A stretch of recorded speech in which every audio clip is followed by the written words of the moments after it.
welcome to ET Now Startup Central, the first and only daily show in India dedicated to startups as well as entrepreneurs. I'm Mubina Kapasi, and it's quite an interesting show we have lined up for you over the next 20 minutes. First up, of course, we are going to be discussing the very important draft e-commerce policy, which has, of course, been released by the government. It, of course, aims to strengthen consumer protection and data privacy by regulating cross-border data flow. So, of course, the companies in question are essentially going to be Amazon as well as Flipkart. Now, the draft policy recommends barring companies from sharing data of Indian users that have been stored abroad with third-party entities, that too even with the user's permission.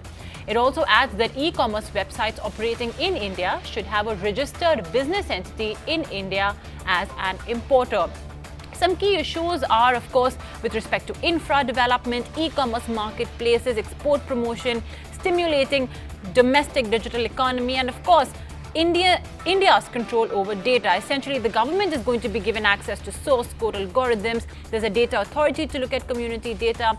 And of course, like I said, barring the sharing of sensitive data of Indian users with third-party entities.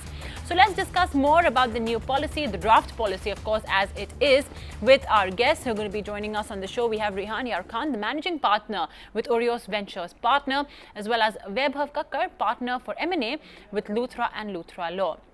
Good evening to both of you, gentlemen. Thanks so much for joining in. Rehan, let me go across to you first.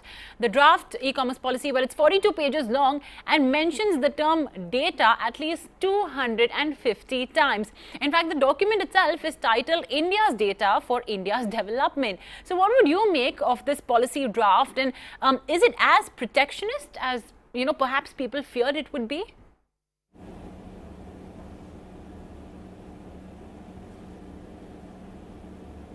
थोड़ा audio है लेकिन बहुत ही फेंट है, कुछ सुनने में नहीं आ रहा है. Okay, Rehan, if you can hear me, essentially I wanted to know your initial thought on on the new draft policy. I mean, it's labeled India's Data for India's Development. Do you think that it's as protectionist, especially from an e-commerce point of view for e-commerce companies? Do you think it's more protectionist than people feared?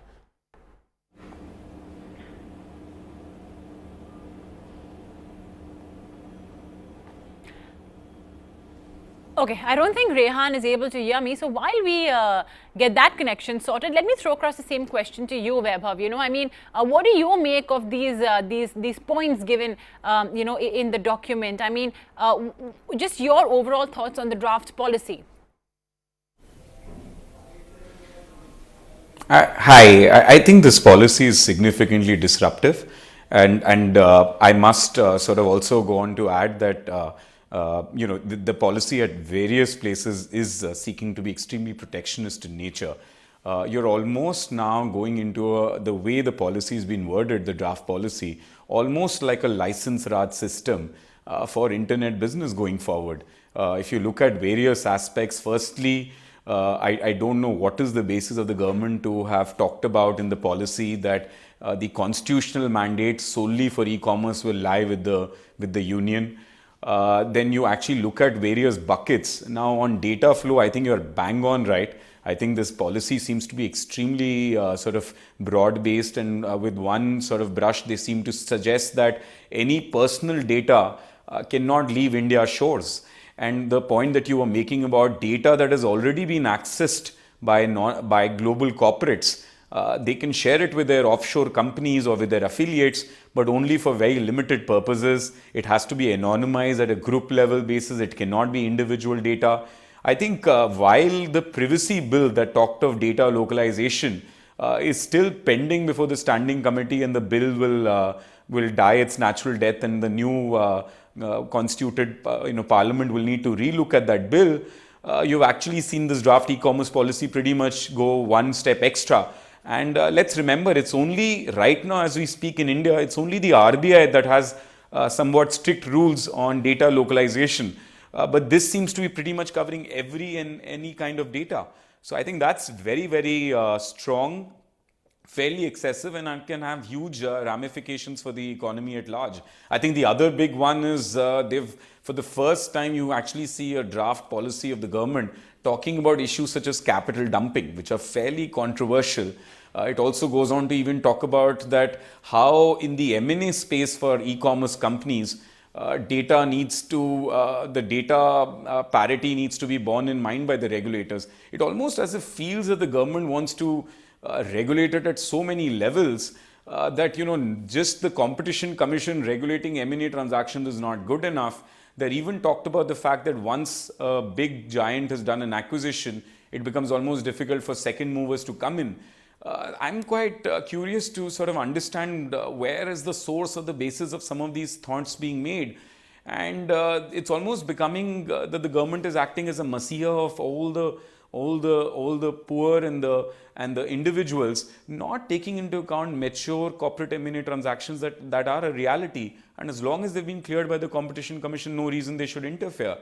Similarly, on the platform, they've said that platforms should only work as platforms. They should not get involved in inventory, similar to the Press Note 2 that's come out. But then go on to say in the same breath that the platform will be responsible for any counterfeit goods, will be responsible for any prohibited goods. That's somewhat again an anomaly. You're telling platforms to purely behave as the points to connect the buyer and the seller, but then to go on and add that the platforms will still be liable in certain cases is again, does not sort of cut ice. So you sound particularly critical about this draft policy. Okay, I think I'll go across to Rehan.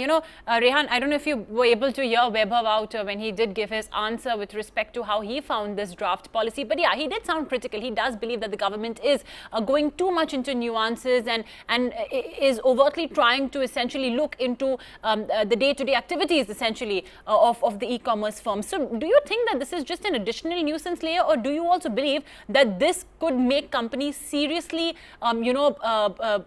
seriously consider reviewing their investment in India?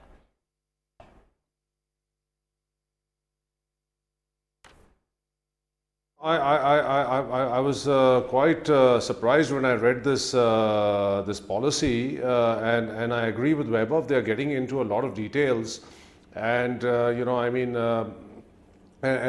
I worry about the direction the whole thing is taking. It certainly has a large protectionist mindset. First of all, they've gone and broken away from the WTO. They are saying that we're going to develop this in isolation. We are not going to be part of WTO and develop this. The whole issue around FDI continues. And as you know, FDI affects not only large players like Amazon and Flipkart, it affects all the small startups which are trying to raise money because the money is mostly raised from overseas. And it gives large Indian players a free run, right? So that continues. Then they've got things in there like I cannot I cannot give my data to overseas companies even with consent. They've got things in there like all foreign companies or all foreign websites, and this is not some, all foreign websites that an Indian can buy from have to have an office in India. Now there are so many small websites that one buys from once in a while that don't really operate in India. They could be selling any kind of product. Now as per this policy, one cannot operate via those. So I'm really concerned. Then there are like weird things in there, like every website must publish a phone number. I mean, that's so archaic in today's day and age when things are happening by chatbots and email and chat and all kinds of other mediums. Why is it compulsory to publish a phone number? So I'm finding the policy fairly archaic and at the same time at the same time heavily protectionist, and I worry about that. Okay, all right. So both of our experts today seem to be quite critical on this draft policy.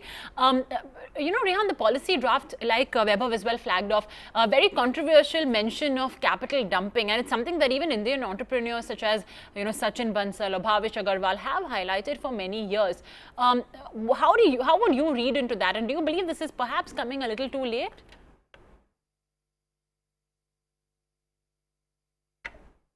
Listen, I mean, capital dumping, I think, is a word that these entrepreneurs may have used a few years ago. But I would love to have those entrepreneurs back and see if they want to continue using this word, right? I mean, capital dumping. What has been referred to as capital dumping is nothing but a way to gain market share by various players. And nothing stops an Indian player from going and raising capital to fight that. As we saw with Ola Cabs, as we saw with Flipkart, they raised ample amount of capital from foreign investors to fight the foreign incumbents. And in fact, Ola gained market share, has become the market leader in India by far. Flipkart did extremely well against Amazon. So the whole capital dumping thing has been highly misplaced. And the way the policy is currently framed, it does not stop capital dumping by Indian players, right? It only says capital dumping by foreign players, and large Indian companies, right? The large listed players in India who want to now, be late entrants into e-commerce will find this a very cozy policy, because it places all kinds of protection on people who have foreign capital and foreign players, but gives them a free run. So I don't know where the policy is going actually. Okay, fair point. Vaibhav, while data is a big factor in the draft, there's also that devil in the detail, and that's baffling because the policy says, and I quote, the data of a country is best thought of as a collective resource and national asset that the government holds in trust, but rights to which can be permitted. In effect, a user can't share his or her data with a third-party entity, even with consent, but the government has rights over our data because it can seek source code, algorithms, etc. So are we sort of adopting a China model here? I mean, how can the government reconcile this policy with the data protection draft? On a very sort of lighter note, I find those lines very similar to how the Supreme Court had ruled in the RIL, RNRL matter that oil is a asset which the government holds in trust for all the public at large. Now, I think it seems that the government is believing that data is the next big oil, and therefore is saying that it is the repository and it was holding all the data in trust. I dare say that I think jurisprudentially, I think some of the points that have been set out in the draft policy are quite, I would say, aggressive and overly ambitious if you were to keep in mind, the basic legal framework around which data operates. And I think the privacy bill, where some of these points had been put out in some detail, and how it got sort of the attention of all the stakeholders, the kind of comments that came on that privacy bill, why that bill was referred to the standing committee, are all points to show that there is a view and there is a school of thought amongst various stakeholders that some of these restrictions seems to be rather quite excessive. Not taking that into account and coming up with this is just articulating, I think government is believing the data is the next big oil, and therefore now seeks to be extremely protectionist. I just want to make a couple of very quick points. I think so far the reason why e-commerce in India has boomed, I dare say, is because of lack of any regulatory supervision. That's meant that free market economy has allowed people to operate in the manner that is deemed fit and let the market forces determine who is the leader and who's not. Yes, there needs to be some rules of fair play for which you have the competition authority. You maybe need to empower them more. You need to make sure that the Competition Commission and some of the other regulatory bodies have the requisite capacity and infrastructure to be able to deal with technical issues in the e-commerce space. But to now start regulating, in fact, whatever growth that has happened because there were no regulations in my view. To now have such a regulated environment, I don't know if you've noticed, but there is a part of the policy that mentions that there ought to be caps on advertising fee that platforms should be charging. I mean, are we now really going into a licensing framework where, we are looking at literally license Raj for this, for the e-commerce space? I think that's really taking it a bit too notch excessive. And, they've even talked of content liability for the platforms. I think platforms have been continuously talking about this issue, that how can there be content liability for what individuals have come up with. Of course, they can use AI and other means to track wherever there is data which has been put out which is abusive in nature or other kind, and you can take it down within a defined time frame. Again, asking all foreign applications, as Vayan mentioned, to have an office or place of business in India is just bizarre. If you need ability to access, you can easily do that through a compliance officer, which the IT Act already provides, under which WhatsApp had appointed recently a compliance officer. So, Vaibhav, point taken, definitely many of the regulations you find a little archaic, you find a little very restrictive, but do you think that this could lead to a flight of capital as such? I think I'm quite concerned. Ultimately, investors and what business wants. Business and investors want regulatory certainty. And this draft policy, if it gets implemented in its current form, will create a lot of confusion, create a lot of disruption. So I'm a little concerned, and I hope that ultimately sense prevails when stakeholders give their comments, and such that the government dilutes it in appropriate places and brings out a policy which only checks abuse of fair play. That's the only space where the government should intervene and nothing more. That's only how the industry will continue growing and mushrooming.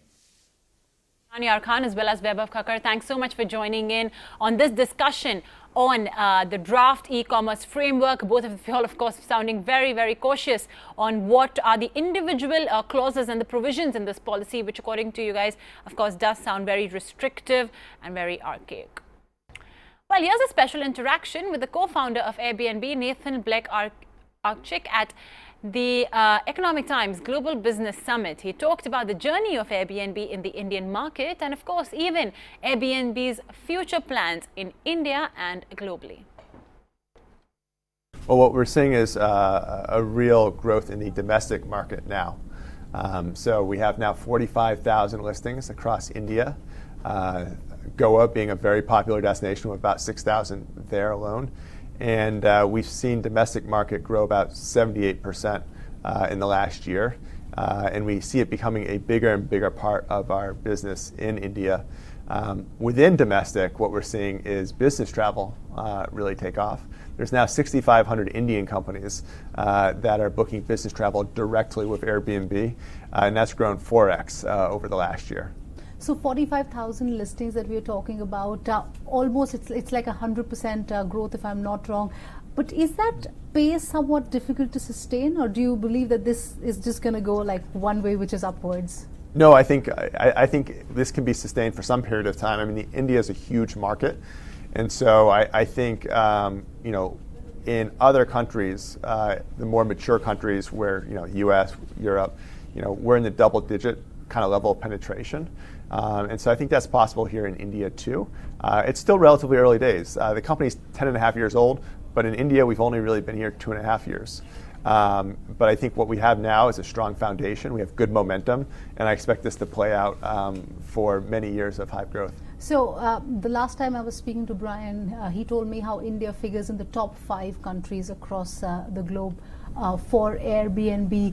Going forward, what kind of interactions are you kind of looking to have with the government, with the state governments? I know you're closely involved with some of the state governments and are looking to expand in a big way on that front. What should one really expect in the days to come? Yeah. So in the earlier days, we were really focused on partnerships to really show how the business model could be applied to kind of the local needs. And to that end, we've done a number of partnerships with, women entrepreneurs. Yeah. We made a commitment last year. Brian made a commitment to help train 50,000 hospitality entrepreneurs. And typically, these are folks in rural areas that don't normally benefit from tourism. And so that has been what we have done, and it's been very successful. As Airbnb comes to scale, it starts to bring questions up around regulation and, what should be the regulation for this new economy? And those are conversations we've been through in other countries now. We've seen about 200 different municipalities in countries around the world pass home sharing regulation. And I think, this is just a sign of success. Of course, with scale and success, there should be rules, and we welcome that. Our approach to that has always been to be a partner and to be proactive. And so we welcome dialogue throughout India on this matter.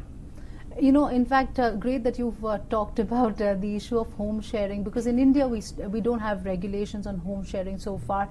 The government is actively now looking at this space. But when you're saying we're open to dialogue, what kind of regulations would you be looking at? Would you be okay with? So we have a lot of experience in this area now since we've had this conversation in different places, and we've seen many different models implemented. Mm-hmm. I think what's important is that you still make it possible for lots of people to participate. Because remember, who's participating on the other end, meaning the hosts. Who are the hosts? The hosts are ordinary people. Right. That means they aren't necessarily familiar with how to do these things, if you make it too difficult to get through the regulation process, then they simply won't join this new economy to begin with. So where we've seen a lot of success is where there's kind of low friction up front. Of course, what governments care a lot about is having understanding of, how is security handled, how is consumer protection done, and there, I think we have a bunch of things built into the system, as well as we can implement more things based on government input. Right. Let me also ask you on the micro and the macro trends that will be shaping up this space in the days to come, especially the home sharing bit, because in India we don't have regulations so far. This is coming up in a huge way now. You're also talking about 45,000 odd listings that Airbnb has, but the micro trends and the macro trends that will be shaping up the space. Yeah, well, I think the macro trend is India is a huge country, growing middle class, huge population of millennials, and that's really a sweet spot for Airbnb and for travel as a whole in terms of the middle class. So I think that's why we've been investing in India the last couple of years, and we'll continue to do so. We see that as a huge opportunity.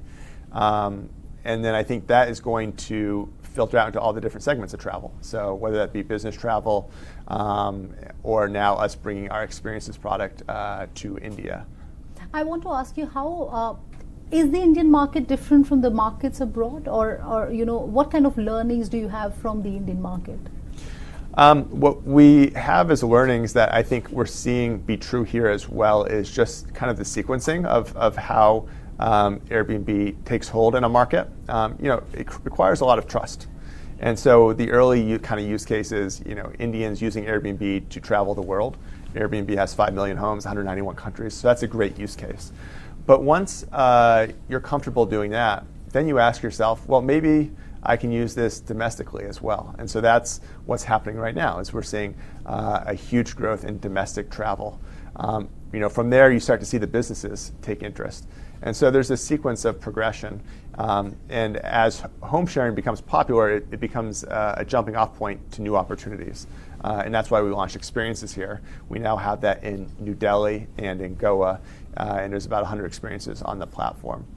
So 45,000 listings, 100 experiences. But I also have to ask you, while Airbnb has picked up in a huge way in India, it also sees a huge amount of competitions from budget hotels, especially like Oyo rooms.